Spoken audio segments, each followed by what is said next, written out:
Voici une femme qui a accepté que son enfant soit pilé dans un mortier pour avoir la richesse. Histoire vraie. L'histoire se passe au Cameroun, plus précisément à Douala. Voici une femme qui un jour prend le bus pour partir à Garoua acheter de la marchandise. Parce que oui, si vous avez compris, c'est une femme à la base du Nord qui est venue à Douala pour travailler. Elle retourne donc en Garoua pour prendre de la marchandise pour revenir vendre à Douala. Ce qui se passe donc est qu'une fois dans le bus, elle a rencontré un monsieur, et un monsieur très riche. Là, ils ont sympathisé, ils ont commencé à discuter et tout s'est passé bien. Le monsieur lui a expliqué que bon, lui, là, il part à la frontière du Nigeria pour prendre de la marchandise. Elle a dit que bon, pour elle, c'est un peu pareil. Une fois donc arrivés, ils sont échangés leur contact et ils se sont laissés. Une fois donc à Garoua, elle est restée à Garoua pendant quelques semaines. Et ce qui s'est passé est que après un certain temps, bon, comme elle était toujours en contact avec le monsieur, ils discutaient. Et à un moment donné, le monsieur... Elle a demandé au monsieur que, mais comme tu es riche là et tout, tu fais comment, je ne sais pas, tu peux me mettre dans ton réseau, cela. Le monsieur était franc avec elle. Il lui a dit, franchement, moi, je ne veux pas passer par quatre chemins. Pour être comme ça, j'ai sacrifié, fait beaucoup de sacrifices. Et quand il a parlé comme ça, elle a directement compris de quoi il s'agissait. Là, bon, c'était une femme au gros cœur. Là, elle a dit, il n'y a pas de problème. Mets-moi dedans, que je veux aussi avoir beaucoup d'argent, c'est cela. Il a dit qu'il n'y a pas de problème. Que comme tu me vois, je partais à la frontière du Nigeria. Là. En réalité, je ne partais pas prendre la marchandise. Je partais voir mon marabout. Donc, si tu es d'accord, on se donne rendez-vous et je t'amène là-bas. Elle a dit qu'il n'y a pas de problème. Le lendemain, donc, ils se sont fixés une heure et ils se sont rencontrés. Donc, et ils sont directement. Et il a amené la jeune femme chez le marabout en question. Là, il a salué le marabout. Bon, c'était à la frontière, une ville à la frontière entre le Cameroun et le Nigeria. Là, maintenant, il a amené la jeune fille chez le fameux marabout là-bas et il a expliqué que la jeune femme, s'il veut aussi avoir de la richesse, c'est cela. Il a dit que bon, je lui ai quand même tout de même expliqué qu'il faut tout de même sacrifier quelque chose. Le marabout a dit que c'est bon, mais ne t'inquiète pas. Vu que c'est une femme, elle n'aura pas à sacrifier des gens. Tout ce qu'elle a fait, c'est de tomber enceinte. Quand on a dit ça, elle a dit qu'il n'y a pas de problème, ceci, cela, tellement elle voulait l'argent. Elle n'a même pas cherché à négocier ou à comprendre de quoi parlait ce sacrifice. Elle a juste accepté. Le marabout a dit donc, le marabout a donc fait quelques rituels sur elle et il lui a demandé de partir. Et le moment où elle tombe enceinte, avant d'accoucher, elle vient ici. Elle est donc partie avec le monsieur et quand elle est rentrée, donc, elle est partie donc avec le monsieur en question. Ils ont fait les petites affaires et elle a vu qu'elle était enceinte. Elle est restée à Garoua quelques temps et quand elle a senti que les signes de grossesse venaient déjà, elle a dit au monsieur que bon, vu qu'ils étaient dans une famille traditionnelle musulmane, elle a dit que là, sa famille ne doit pas être au courant qu'elle est enceinte. Ils sont directement rentrés à Douala et une fois à Douala, le monsieur lui a payé un appartement et elle est restée là, elle ne travaillait plus. Après un certain temps, dès qu'elle a senti déjà, du moins vers les derniers mois, quand elle a senti que son ventre serrait déjà beaucoup, elle a repris le bus et elle est retournée à Garoua.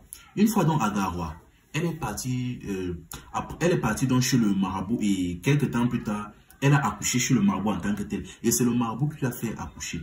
Une fois donc accouché et tout, il a dit à la jeune femme que tu dois comprendre une chose. Tu as bien dit que tu voulais l'argent. Elle a dit oui. Que tu veux être une femme riche. Que tu veux être une femme riche, mais tu dois rester assis ici. Et ce que je vais faire à cet enfant, tu dois regarder ça et serrer le cœur. Parce que quand tu veux entrer dans ce genre de monde-ci, tu ne dois pas avoir de la pitié. Tu dois être sans pitié. Tu ne dois avoir pitié de personne. Quand elle a dit ça, tellement elle voulait l'argent, elle a dit qu'il n'y a pas de problème.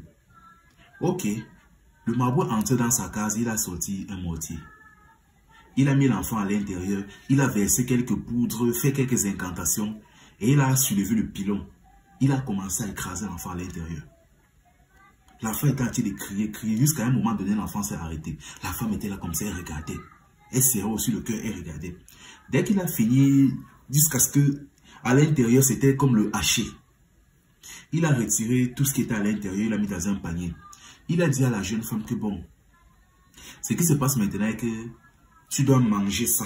Pour avoir la richesse, tu dois manger ça entièrement. Mais je sais que tu ne peux pas finir ça, donc je vais appeler quelqu'un qui va manger ça avec toi. Elle a dit que non, tellement elle voulait l'argent. Elle a conclu que si elle divise ça avec quelqu'un, la richesse va diviser. Elle a dit que non, je vais prendre ça moi, je vais manger ça moi seul. On appelle quelqu'un pourquoi? Tellement le gros cœur. Le marabout a dit qu'il n'y a pas de problème. Il a retiré ça, il a mis dans une poêle, il a frit ça comme les beignets. Il a donné, elle a mangé ça entièrement. Dès qu'elle a terminé, le marabout lui a dit c'est bon, le rituel est terminé. Maintenant, ce que tu dois faire, que tu dois partir. Dans une semaine, la richesse va commencer à te toucher. Elle a dit que ok. Elle s'est levée et le monsieur avec qui elle est venue, donc l'a arrêté. Ils sont partis, ils sont rentrés à Douala. Et chose dit, chose faite. Après une semaine, la richesse a touché. Tous ses business ont commencé à exploser. Du jour au lendemain, elle est devenue riche. On a commencé à entendre parler d'elle partout. Partout. Bon, quant au monsieur avec qui elle était, finalement, elle s'est mariée avec le monsieur. Vu qu'ils étaient tous deux dans la même secte et tout, elle s'est mariée une fois avec le monsieur. Elle a vécu sa vie ensemble avec lui. Mais malheureusement, elle n'a jamais pu avoir d'enfant avec lui. Elle a forcé, elle a tout fait, elle a vu des médecins fatigués, mais elle n'a jamais pu avoir d'enfant. Et c'est quelques temps plus tard, c'est-à-dire vers 2022, en 2022, quand certains, je ne sais pas si c'est le karma ou c'est quoi, les maladies ont commencé à la toucher au point où elle était déjà sur son lit de mort. Sur son lit de mort, donc, elle a appelé donc sa copine. Une copine avec qui, dans sa jeunesse, elle avait eu à faire l'école coranique. Une copine avec qui elle était en contact constamment. Sur son lit de mort, elle a expliqué tout ce qu'elle avait fait à sa copine, de A à Z. Et c'est cette même copine-là qui racontait l'histoire. Franchement, la famille, vous devez faire très attention. Comme je dis toujours, le dehors est mauvais. Et les choses très bizarres, vous devez savoir que là-bas, principalement au nord du Cameroun, là, il y a un niveau, donc il y a, nous savons d'ailleurs tous que partout ici en Afrique, il y a de la sorcellerie, des trucs comme ça, mais principalement là-bas au nord du Cameroun, là c'est un autre niveau.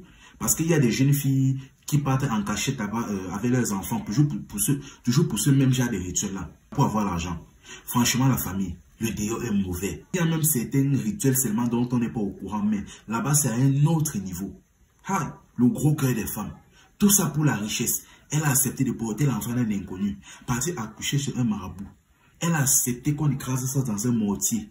Et elle a accepté de manger ça, jusqu'à signer qu'elle veut finir ça seule pour avoir plus de richesse. Ah, les femmes! Voici un Américain qui a assassiné toute une famille sénégalaise aux États-Unis. Tout a donc commencé un beau jour, toujours aux États-Unis. Un des amis du fameux assassin s'est fait dépouiller de son téléphone. Il s'est fait agresser et son téléphone a été volé. Frustré, il s'en est donc allé voir l'assassin en question. Ici, on va l'appeler l'Américain. Il a expliqué son problème, dit qu'il s'est fait agresser, son téléphone a été volé. Et qu'il connaît très bien qui c'est et dans quelle zone il habite. Donc, ils ont donc décidé d'aller où le fameux agresseur habite pour se venger. Et si possible, récupérer son téléphone. Ils ont donc appelé une autre troisième personne avec eux. Et c'était un jeune garçon mineur. Il faut comprendre que l'Américain et son ami avaient 18 ans et consort. Oh, la troisième personne qu'ils ont appelée n'était que mineur. Il n'avait pas encore 18 ans. Ils sont donc habillés, ils ont mis des cagoules et autres. Ils sont donc arrivés dans la zone où habitait le fameux agresseur. Et dès qu'ils sont arrivés vers une maison, ils ont versé de l'essence. Ils ont versé de l'essence, apparemment c'était à l'intérieur comme à l'extérieur. Et ils ont mis le feu. L'incendie s'est propagé dans toute la maison et tous ceux à l'intérieur sont morts par immolation. Et après cela, ils se sont donc enfuis. Et après une main d'enquête de la police et après avoir regardé un peu les caméras de surveillance, les individus ont été traqués et retrouvés. Chose maintenant choquante, lors de l'interrogation, on les a d'abord demandé pourquoi est-ce qu'ils ont fait ça. Après avoir donc eu connaissance de l'affaire, le jeune Américain et ses collègues ont expliqué qu'à la base, il comptait faire ça à une autre personne, c'est une personne blanche. Mais apparemment, d'après ce que les photos et les explications des policiers, apparemment, ils se sont trompés de personne. Ils ont assassiné la mauvaise personne, qui plus est une famille sénégalaise. Car dans la maison dans laquelle ils vivaient, résidait toute une famille sénégalaise. Un homme, sa femme, son bébé d'à peine 2 ans, ainsi que son frère et sa femme. Tous décédés dans la maison.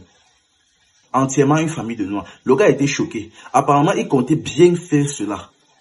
À un tel père. Il comptait bien faire cela, mais pas à cela. Apparemment, ils se sont trompés de maison. Et a assassiné toute une famille sénégalaise. À mon humble avis, il va prendre condamnation à mort. Il a déjà plus de 18 ans. Et le meurtre était au premier degré, donc. Lui et son ami. Quant à celui qui est mineur, il est appelé à un tribunal pour mineur. Mais franchement, quel genre d'éducation ils reçoivent là-bas pour avoir ce genre de mentalité, pour avoir ce genre de cœur, d'à peine avoir touché la majorité, en plus un mineur parmi, pour avoir l'idée d'aller brûler, incendier la maison de quelqu'un pour tuer. Ils reçoivent quel genre d'éducation pour avoir ce genre de mentalité en fait. Franchement, enfin bref, max de partage la famille. C'était Info Amusement. Ici on s'informe et on s'amuse. Et pour tous ceux qui ont une histoire à raconter, écrivez-moi en IB et j'en ferai une vidéo.